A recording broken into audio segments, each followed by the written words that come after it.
Okay, everyone, welcome.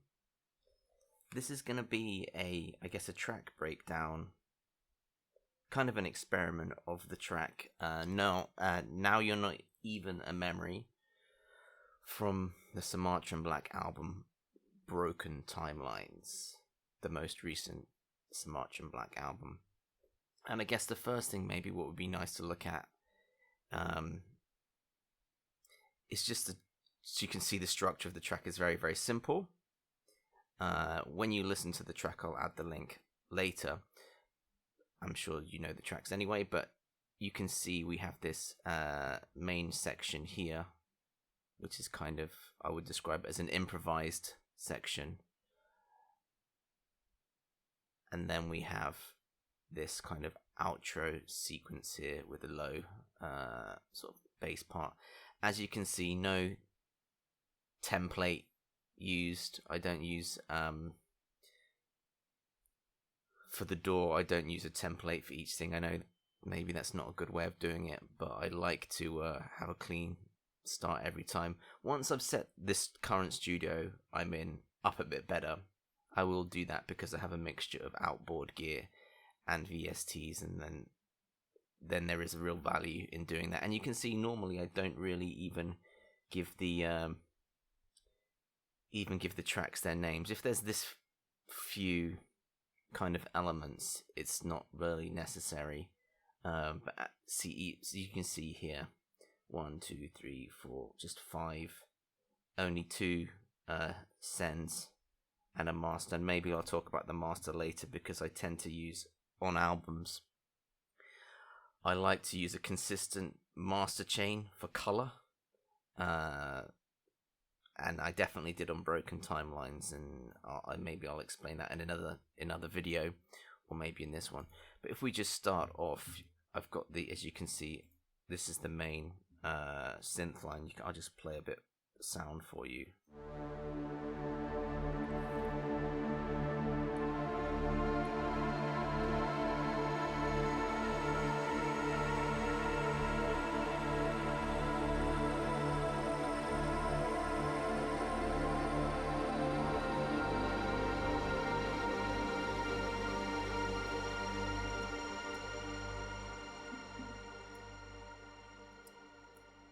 Alright, let's have a look. So, this particular synth sound is, I guess, what I often do, and I think is a very, very good thing to think about if you're thinking about especially ambient and synth sound design, is I use a combination of more than one sound for one sort of melodic element. And in this case, which is the main sort of synth line, which really is the atmosphere of the track with this track, because it's so dominant. You can see here that I've used, I think these are both from the Arturia collection. So I've used the ARP 2600V Bonaparte preset, and then as you can see, this little asterisk here, if that is showing on the screen, maybe it's not, is where I have edited it. So I'm a big proponent of using presets and then as a starting point, and then editing them after. Okay, so Bonaparte there, and on the modular V3, let me just get that up here.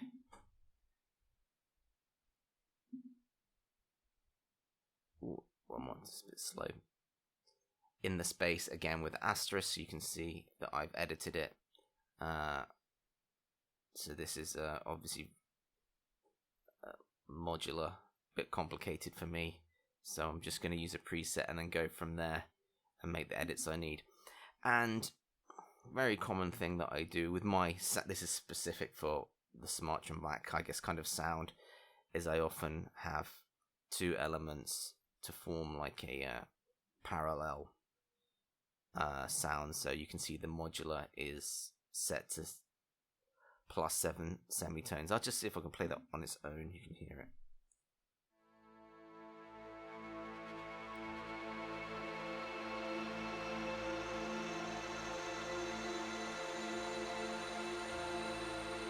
And now if I add the ARP as well.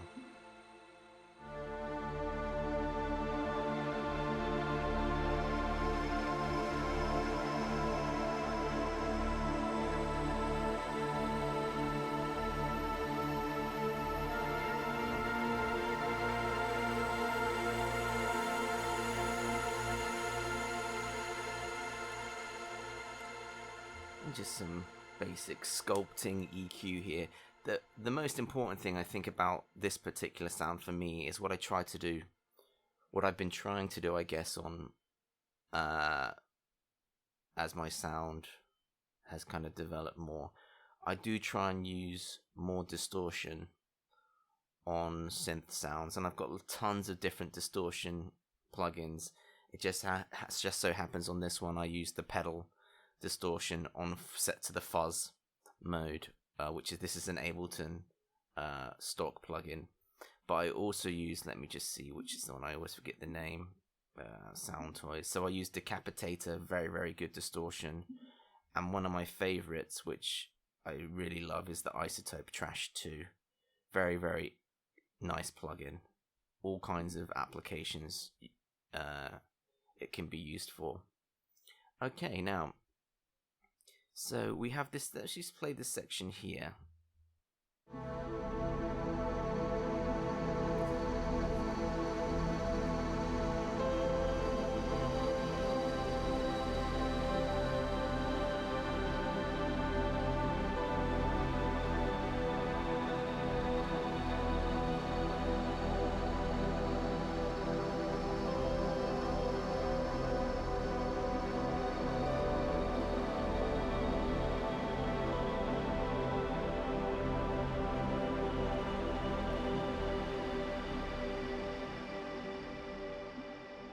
Okay. Sometimes, I guess, when you're writing something or producing something, it's like there are very obvious answers to musical questions, like what needs to go here to kind of heighten things. Do I need to do something that's incredibly original or different? And in this case, I just thought, I think this needs just a piano sound. And this particular piano is a Contact one called the Giant. You can check it out. I think it's not so expensive. Customized upright piano Contact pack.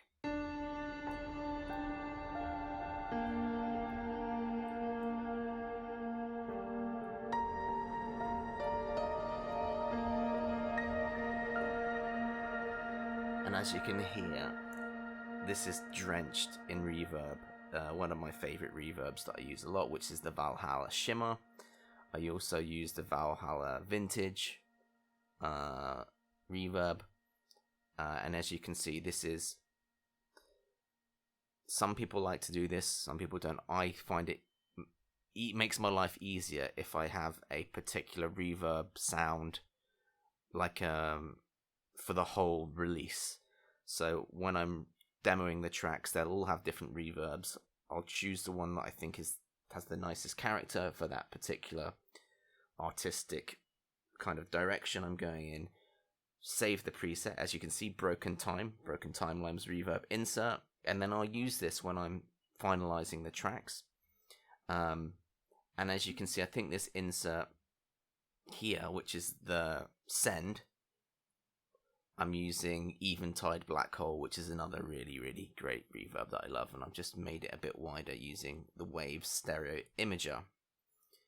Okay, what should we talk about now? So you can see that I've put this piano like 100, like it's going all the way, like on the send here. It's like almost full.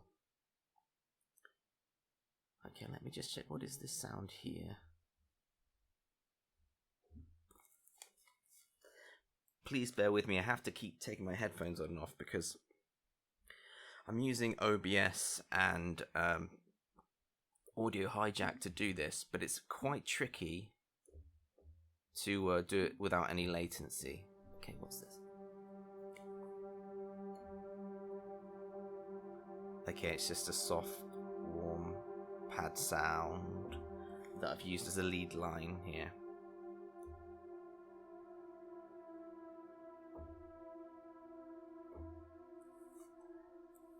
And let's just check what that is. I know people ask me to explain like some of the gear and equipment I use, so I will tell you what this is. Okay, so this is just a free sample VST from is it Symphobia? I can't remember the name. And it's their Sordino violins.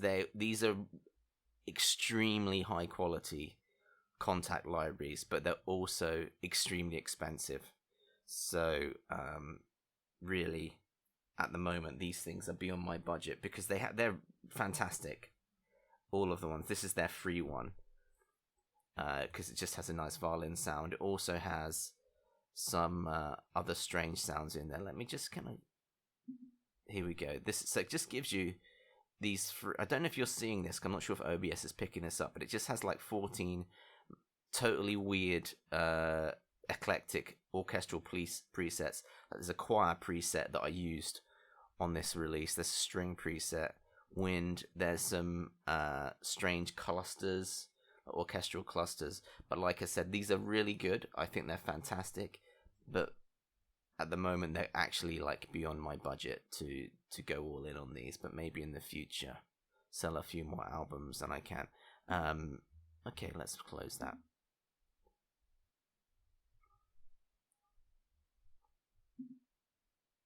Okay.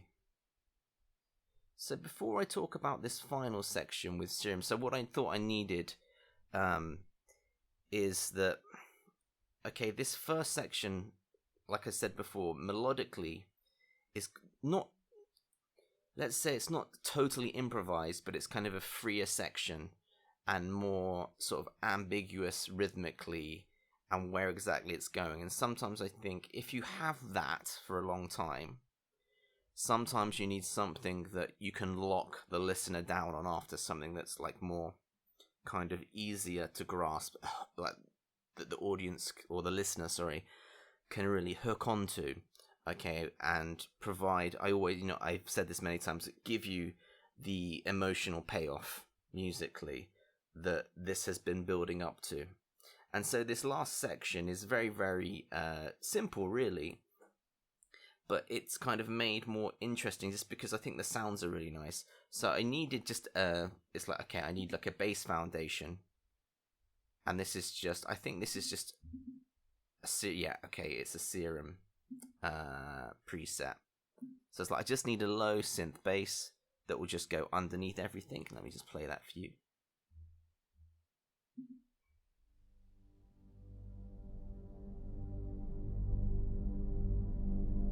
Just ominous, full.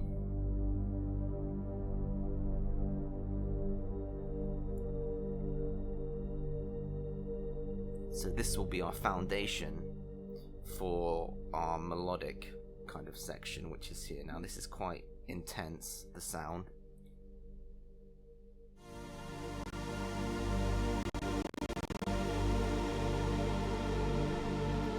So intense that the CPU can't handle it at the moment. Okay, so I'm not going to place two big chords for this part. Serum's an interesting one. I bought it years ago because everyone was raving about Serum. It's this incredible wavetable synthesizer. And I also make some dance music. I couldn't find any place to use it there because I was making like lo-fi music. And I sort of ignored it for a while, but I'm using it more now because it's really good. It's a really good VST, especially I find for lead sounds. If you're doing like very intense kind of, let me just play the section, and you can just have a listen. So what we have here, we have Serum preset. This is a preset from a bought pack of actually pads, but I'm using it in the high register, so it works as a lead, called Another Tranquil Vista. But it's also obviously I've edited it so the filter is open using the H delay from Waves. Very good delay. I don't think you're really supposed to put it like this as an insert. I think you're really supposed to put it as a send, but I've done it this way. And very, very classic Ableton kind of effects rack, the fade to grey, which is a good go-to fade out if you need it. So let me just play this and just a little bit.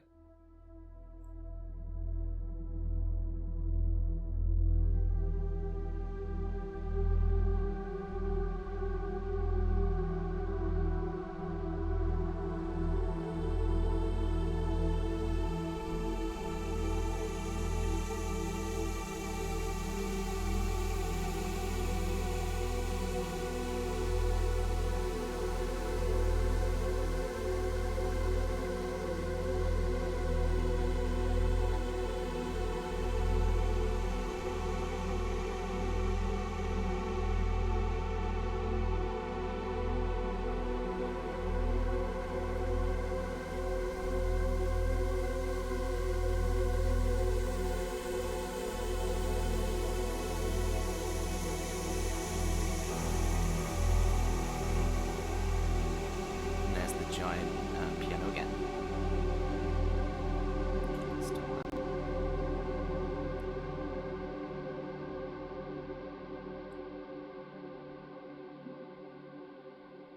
And what my plan is, everyone, is basically I'd like to do some more videos where I go into a little bit more depth about actual sound design and those kind of things. This is kind of a practice run for me a little bit.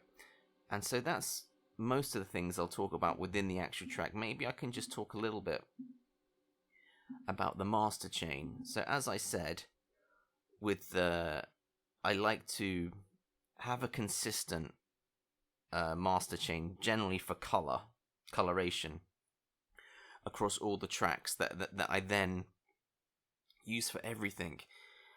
And then okay, so here we have this is like a sub bass enhancer, C4 multiband compressor, SLL compressor, TB real bus, which is a tape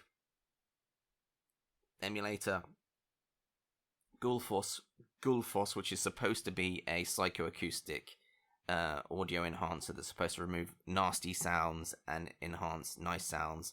I don't know whether it does or not. I'm using Yamaha HS8s. I can't really tell the difference unless I put it on the values up so high. So I'm not sure if that works. But basically, guys, after all of the track has gone through this, it will go through another mastering stage for volume and clarity, and that I use Ozone for. So there's another stage after this. But yeah, so what you can see for this album, I guess, what I really wanted a very, very like deep bass on everything. So I used this is a Waves plugin called Submarine, and I've got it on the preset Beef Me Up Scotty, which I've then altered. I used the C4 here because this is a kind of quite a dirty sounding, like the synths are quite abrasive, there's a lot of distortion, there's lots of overtones. I tried to calm them down using the C4 classic multiband compressor, but really I'm not an expert in using this, and whenever I use it I'm always saying, is it ducking certain things too much? I try and do it subtly, but then it's like I'm questioning whether I should just not use it. So for example, people don't believe this, but Elegy for a Lost Cosmonaut, I don't think there's anything on the master chain. It just went straight into Ozone for volume checking. There's nothing else in it. There's none of this fancy stuff. So maybe I should continue to do it that way. SSL, my favorite kind of master bus compressor. I always what one do I like? I like using the Dave Aaron preset and then messing with that, because you don't get much compression, you get lots of coloration, which is nice. Same with the real bus. I've got it on the 30 IPS professional setting. Very, very nice, inexpensive tape simulator. I make lots of other lo-fi things. I've got lots of tape simulators, so I have the Tascam set as well. Isotope Trash also has those things. I just go, depending on my mood, which one I use. If you want something extreme, I really like the Max for Life Crap Cassette. Is a really good one for a cassette tape sound. And then, as I said, Gulfos. Yeah, and that's about it, guys. If there's any questions about the process, anything else, I've probably missed a ton of things. Just let me know and I'll answer the questions. But yeah, so this was kind of a track breakdown of Now You Are Not Even a Memory from Broken Timelines by Sumatra and Black. Thank you very much for watching.